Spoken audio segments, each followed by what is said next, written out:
Ok, ahora sí ya alcanzan a ver el PDF, chicos. Sí, maestro. Ok, muy bien. Perdón, pero la verdad es que no sé qué le pasa hoy a mi internet, que sí me está dejando bastante mal. Entonces, pues bueno, vamos a empezar lo que es ya la clase. ¿Cuáles son algunas de las cosas que vamos a ver? Bueno, esto es como un pequeño índice, obviamente no nos va a dar tiempo de ver todo hoy, pero pues vamos a adelantar lo más que podamos. Lo primero es, pues en general, qué son los primeros auxilios. Vamos a ver cómo valorar a una persona accidentada. Ay, disculpen ustedes, se, se grabó el pedazo de clase fallida que tuvimos hace unos minutos, entonces nada más lo voy a hacer. Okay. Entonces, alteración de las funciones vitales, obstrucción de vías aéreas, hemorragias. O sea, vamos a aprender cómo lidiar con todas estas diferentes cosas conforme van apareciendo en caso de sufrir algún tipo de accidente en particular. Entonces, pues, se les pongo el modo de lectura para verlo más grande. Y pues bueno, puedes leer, por favor, Gina. Introducción. Pese al entramado de contenidos a continuación, vais a ver sobre todo esta.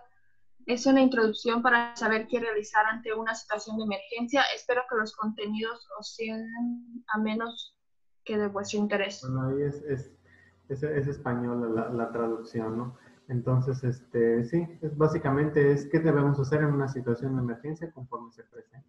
Pues los primeros auxilios, la calma, digo, el objetivo al final de cuentas es siempre prevenir. O sea, si nosotros podemos prevenir alguna lesión mayor o algún altercado más grande cuando sufrimos un accidente, pues es el objetivo, ¿no?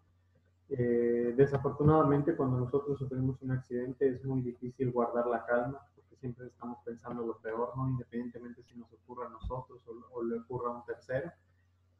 Siempre es muy difícil pues dominar la situación, pero al final de cuentas lo que nos ayuda es mantener la calma, ya sea así, que nosotros seamos los afectados o que sea otra persona. Y obviamente lo segundo es hacerse con la composición del lugar y llevar a cabo pues pautas de actuación.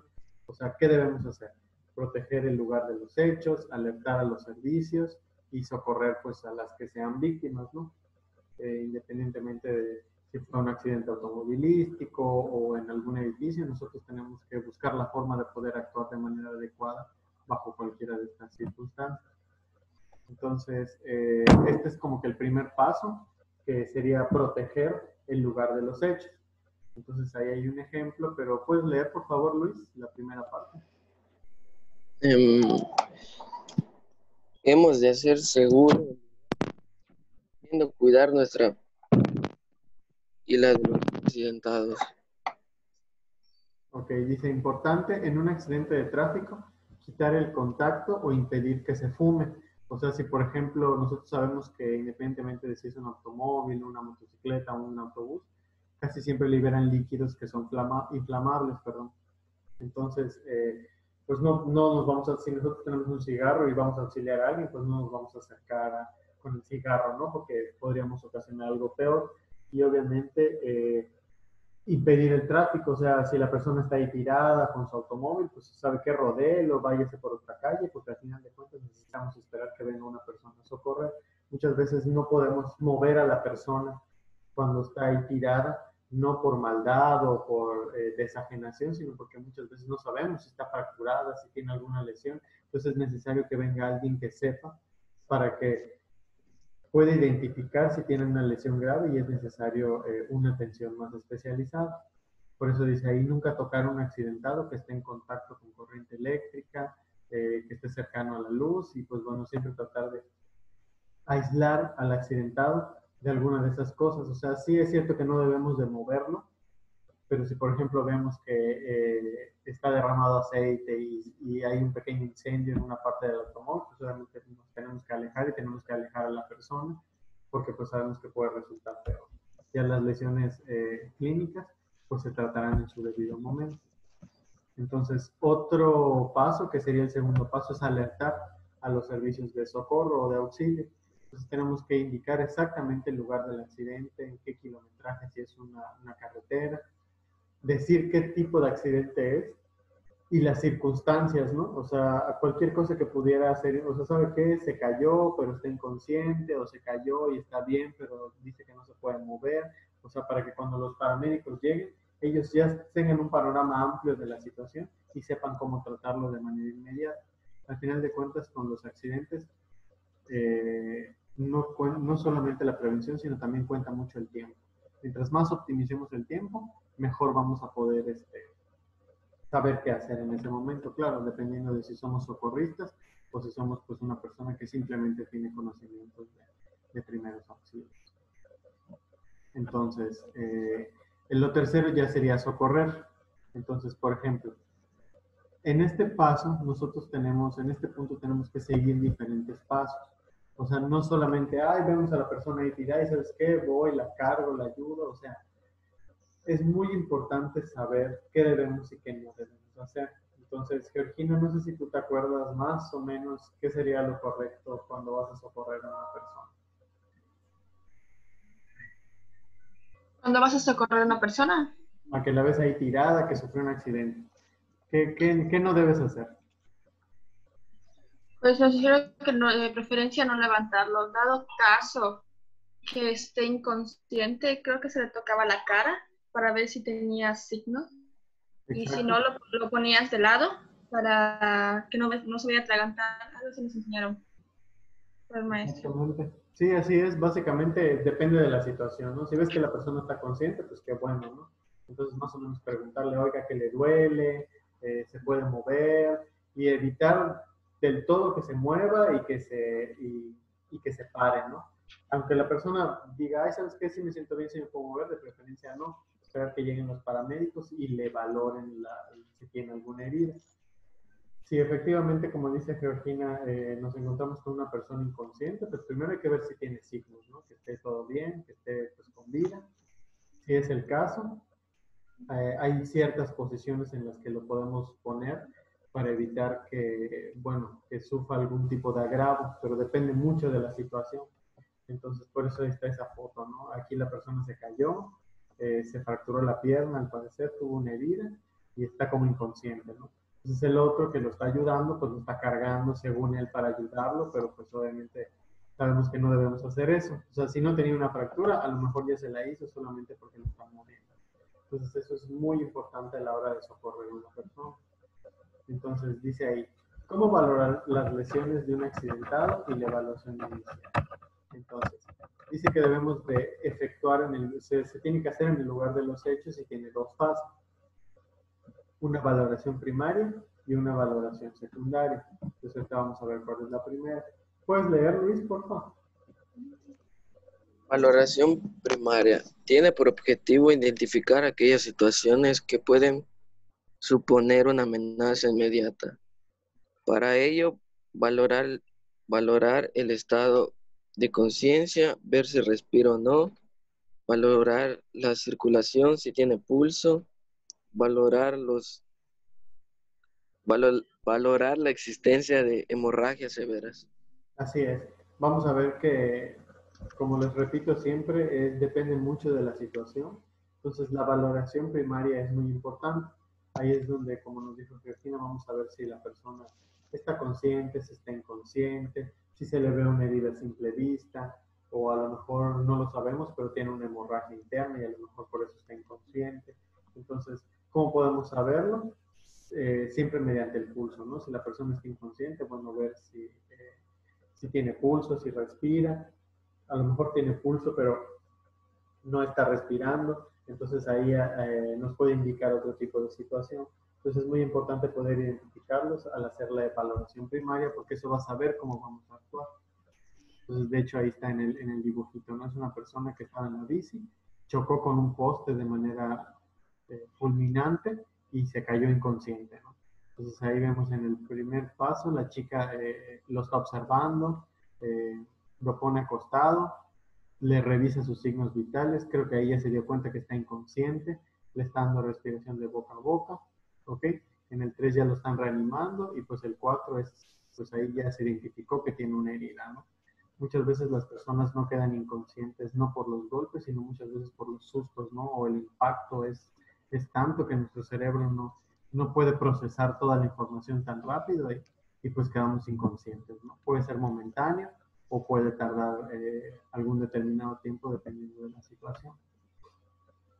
Ya la valoración secundaria dice una vez que valoramos los signos vitales, o sea, si sabemos si la persona está respirando o no, o si tiene pulso o no, pues ya tenemos que fijarnos de otras lesiones.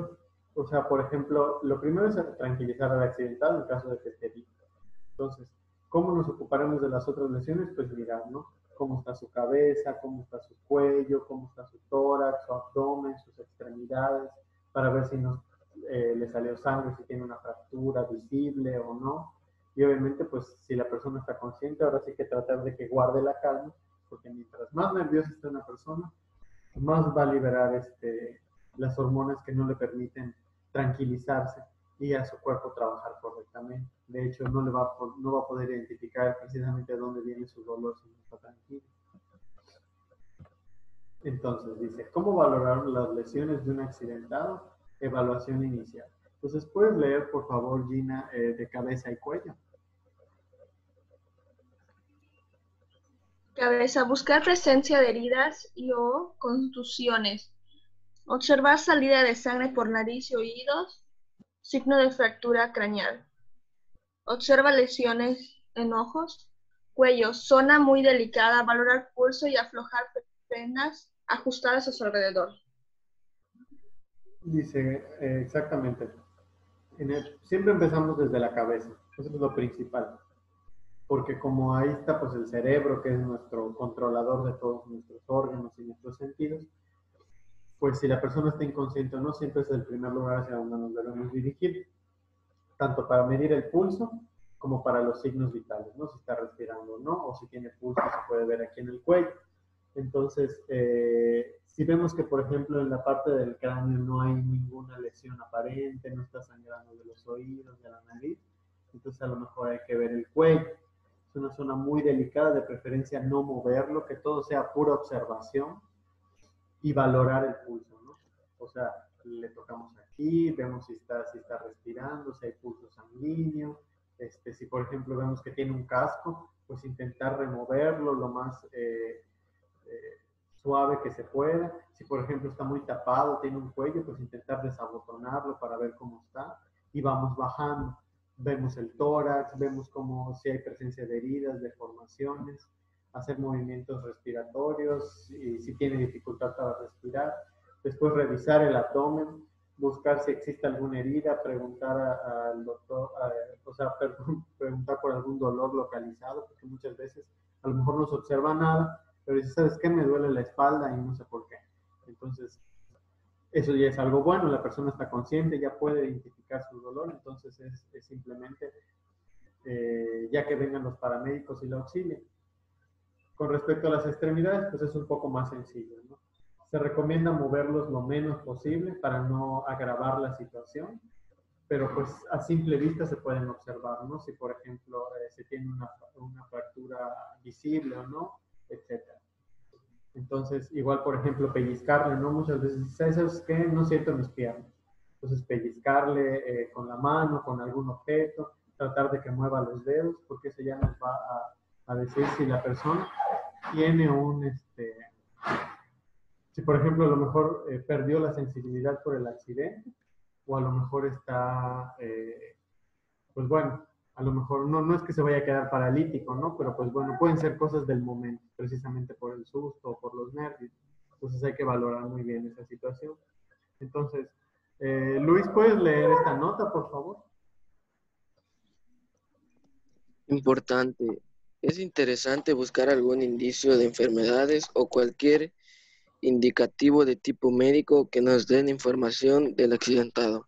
Así es, vamos a ver que muchas veces cuando la persona se accidenta, si está inconsciente, vamos a suponer que ya llegaron los paramédicos y todo, y pues bueno, ¿sabes qué? Nadie de los que está alrededor lo conoce, estaba solo o sola, entonces, ¿qué podemos saber de esa persona, no? Entonces, si trae una identificación, pues lo ideal, ¿no? Vamos a suponer, si ustedes han tenido una licencia, las licencias por lo general nos dan datos generales como el nombre de la persona, la edad, y nos dicen el tipo sanguíneo. Para eso nos apoya la licencia en caso de que necesitemos una transfusión. Hay personas que tienen esa información en un collar, ¿no? Como en el caso del dibujo, que realmente no es algo muy raro, no siempre pasa. Y pues ahora sí que tratar de buscar si tiene alguna identificación o algo que nos pueda ayudar, no solamente por la persona, sino también para avisar, ¿no?, a sus familiares en caso de que la persona esté inconsciente. Entonces, el número 3 dice, las alteraciones de las funciones vitales. Si nosotros vemos que la persona no está, ahora sí que respirando, que no está consciente, pues a lo mejor tendríamos que hacer uso de un un RCP básico, ¿ok? Entonces, como ustedes ya saben, el cuerpo necesita oxígeno para todas sus funciones, tanto para cualquier proceso normal, como para la restitución de las heridas. Entonces, por ejemplo, dice, a continuación se explicará qué se debe de hacer ante un accidentado que a lo mejor esté limitada su respiración. Dice, alteraciones de las funciones básicas en el RPC básico. Dice, las principales causas por las que se podría realizar un RCP es si, por ejemplo, la persona se está asfixiando por algún gas extraño, que tiene que se ahogó a lo mejor en algún cuerpo de agua, que se atragantó, que a lo mejor sufrió algún tipo de electrofusión, que no necesariamente te tienes que morir electrocutado. Pues bueno, que también esté ahí, a lo mejor haya tenido contacto con químicos, algún tipo de asfixia por objetos, a lo mejor por algún tipo de gas o simplemente por alguna sobredosis de alguna sustancia. Entonces, para cada una de esas situaciones hay una forma de dar el RCP. Entonces, tenemos que identificar muy bien la situación. Por lo general, las personas que sufren una inconsciencia por alguno de estos tipos de causas, siempre tienen a un lado o cerca, pues, el objeto que les causó la asfixia, ¿no? Si es un químico, si es una droga, si a lo mejor es por dióxido de carbono, por esa primera imagen que ustedes ven del automóvil. Es muy común también, muchas personas que se intentan suicidar, aunque se escucha muy feo, lo hacen adentro de sus cocheras, prenden su auto y dejan que se empiece a liberar todo el dióxido de carbono que sale del escape del automóvil. Entonces, obviamente, un cuarto lleno de dióxido de carbono es como un cuarto en el que tú estás encerrado y que se está incendiando, ¿ok? No te vas a morir a lo mejor quemado, pero sí te vas a morir asfixiado por el dióxido de carbono. Entonces, el dióxido de carbono es tóxico en cantidades grandes. Entonces, las pautas a seguir para el RCP tenemos que valorar el estado de inconsciencia, porque puede ser que a lo mejor la persona solo esté adormilada por alguna droga o algo, puede ser que esté respirando o no, y si tiene circulación sanguínea o no, ¿ok? Eso ya dependerá de la situación. Entonces, dice ahí, valorar el estado de conciencia. ¿Puedes leer, por favor, Gina? Valorar el estado de inconsciencia. Hablar con la víctima y a ver si está consciente o no. Si la víctima responde, preguntarle qué le ha sucedido y llevar a cabo exploración secundaria. Si no responde, hay que pedir ayuda rápidamente, comprobando si respira o no. Importante, nunca dejes a la víctima sola. Pedir ayuda a la primera persona que se acerque al lugar. Así es. Dice, como leyó Gina, dice, lo importante es, ya se va a acabar el tiempo, dice, nunca dejes a la víctima sola. Pedir ayuda a la primera persona que se acerca al lugar. Así es, muchas veces, aunque no nos pase a nosotros nos podemos asustar también, ¿ok? Entonces, obviamente, aunque por más primeros auxilios que sepamos, pues no necesariamente vamos a saber qué hacer en ese momento, pues por el susto, ¿no? Sobre todo si estamos solos con la persona. Entonces, lo ideal es que si vemos a alguien o si podemos llamar a alguien y que nos socorra, pues mejor, ¿no? Obviamente, antes de avisar a esa persona, pues primero hablarle a las autoridades, ¿no? Un 911, algún paramédico que nos pueda ayudar. Entonces, hay que comprobar la respiración, ¿ok? Y hay diferentes técnicas. Con respecto a esto, lo vamos a dejar para la siguiente clase. Entonces, hasta aquí lo vamos a dejar. No sé si tienen ustedes alguna duda con respecto a esto. Maestra. No. ¿Todo bien? Ok. Entonces, les voy a dejar de proyectar la presentación. Ya mañana la continuaríamos, que ya son los métodos de identificación de la respiración.